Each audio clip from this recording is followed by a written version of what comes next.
Last evening ভাবি and I thought that we would eat pizza, কিন্তু fridge খুলতেই realise হলো যে we didn't have any yeast left. তবে আমরা কি থেমে থাকার পাত্র? No, not at all. চলে গেলাম ইউটিউবে, সার্চ দিলাম how to make pizza without yeast and oven. কয়েকটা ভিডিও দেখতে দেখতে মনে হলো, ওয়েট, যাদের ভেতর বেসিক আছে তাদের কি ইউটিউব ভিডিও দেখার আদৌ দরকার ছিল? কাম অন, ইস্ট নাই তাতে কী হয়েছে? ডোকে ফার্মেন্ট করার জন্য তো ইয়োগার্ট আর বেকিং সোডাই যথেষ্ট, রাইট? সো এর জন্য চলে গেলাম কিচেনে এবং কাজ শুরু করে দিলাম। First of all we will make a soft dough, যার জন্য আমরা নিয়ে নিলাম হচ্ছে ফ্লাওয়ার 2 কাপস নিয়ে, তারপর আমরা এখানে দিয়ে দিব হচ্ছে baking powder, baking soda, 1 teaspoon sugar, then we will add some salt. এটাকে অফকোর্স স্বাদ মতোই দিতে হবে, আই মিন পরিমাণ মতো। দেন 2 টিস্পুন ইয়োগার্ট এখানে ব্যবহার করছি, এটা মিষ্টি দই বেসিক্যালি। তো এটাকে একটা স্ট্রেনারের মধ্যে পানি ঝরতে দিয়েছিলাম, তারপর এটাকে এই ময়দার মধ্যে অ্যাড করে দিব। তারপর এটাকে ভালো মতো শুকনো উপকরণগুলোর সাথে মিক্সড করে ফেলবো। তারপরে আমরা এখানে অ্যাড করব আনসল্টেড বাটার দিয়ে, তারপর আমরা হচ্ছে এখানে কুসুম গরম দুধ দিতে থাকবো, দিয়ে তারপরে এটাকে একটা সফট দুধ বানিয়ে ফেলতে থাকবো। আর ওয়ার্ম মিল্কটা একটু ধাপে ধাপে ইউজ করতে হবে, এটাকে একেবারেই ঢেলে দেওয়া যাবে না। ওকে, সিম্পল বাট নো বকওয়াস। চামচ দিয়ে ডো বানানো একটু আনরিয়ালিস্টিক, এর জন্য আমরা হাত ব্যবহার করব। তো হাতে একটু একটু চিপকাবে, কোনো ব্যাপার না। একটু পর যখন আমরা এটার মধ্যে অয়েল ব্যবহার করব, তারপরে চিপকানো বন্ধ হয়ে যাবে।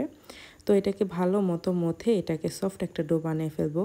দেন এটাকে 1.5 আওয়ারের জন্য আমরা রেস্ট করতে দেবো, মোট কথা ফার্মেন্ট হওয়ার জন্য। দেন এটাকে সাইড করে আরেকটা সাইডে আমরা নিয়ে নেবো হচ্ছে প্যানের মধ্যে একটু তেল দিয়ে, তারপর আমরা এটার মধ্যে একদম কিউব করে কাটা চিকেনের পিসগুলোকে দিয়ে দিব। চিকেনটাকে একদম হাই ফ্লেমে সটে করে নিব। দেন বাঙালির ঐতিহ্যকে ভঙ্গ করে চিকেনের মধ্যে একদম সিম্পল কিছু স্পাইস ইউজ করব, লাইক ডার্ক সয়া সস, কিছুটা ব্ল্যাক পেপার, সামান্য চিলি ফ্লেক্স এবং সল্ট, নাথিং এলস। তারপর চিকেনগুলোকে এক সাইড করে, যদি এটার মধ্যে হচ্ছে তেলটা এক্সট্রা থেকে থাকে তাহলে আর দেওয়ার দরকার নাই, আর যদি না থেকে থাকে তাহলে সামান্য একটু তেল দিয়ে এটার মধ্যে আমরা চপড করে রাখা পেঁয়াজ দিয়ে দিব।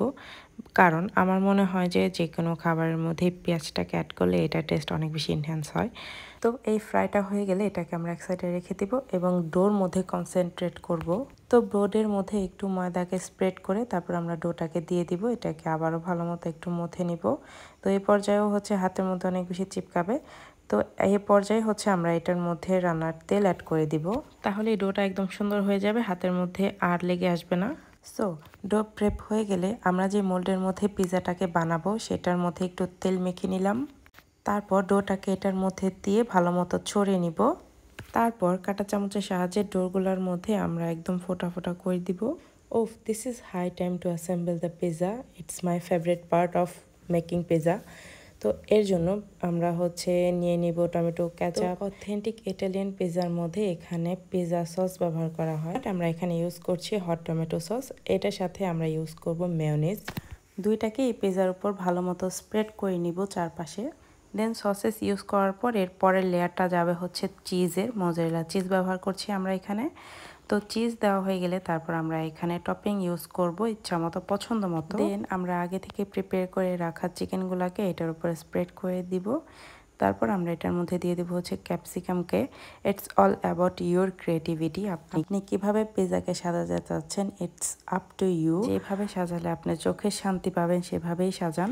আচ্ছা, তো আমাদের চোখে শান্তি হয়েছে ক্যাপসিকাম দিয়ে, চিকেন দিয়ে, তারপর আমরা এখানে অনিয়ন রিং ইউজ করেছি, অলিভ ইউজ করেছি, ব্ল্যাক অলিভ যেটা, তারপর এটার উপরে আবার সুন্দর মতো মোজারেলা চিজ স্প্রেড করে দিয়েছি, মানে 2টা লেয়ার গিয়েছে মোজারেলা চিজের।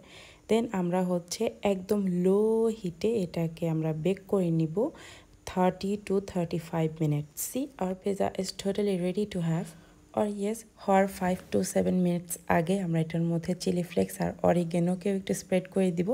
এটা একদমই অপশনাল, না দিলেও কোনো সমস্যা নেই। সো ইয়েস, আমাদের পিজা একদমই রেডি। দেখে তো এই রেসিপি ফলো করে আপনারাও বাসায় এরকম মজাদার পিজা বানাইতে পারেন। সো ভিডিও আজকে এই পর্যন্ত। আল্লাহ হাফেজ সবাইকে, অ্যান্ড থ্যাংকস ফর ওয়াচিং।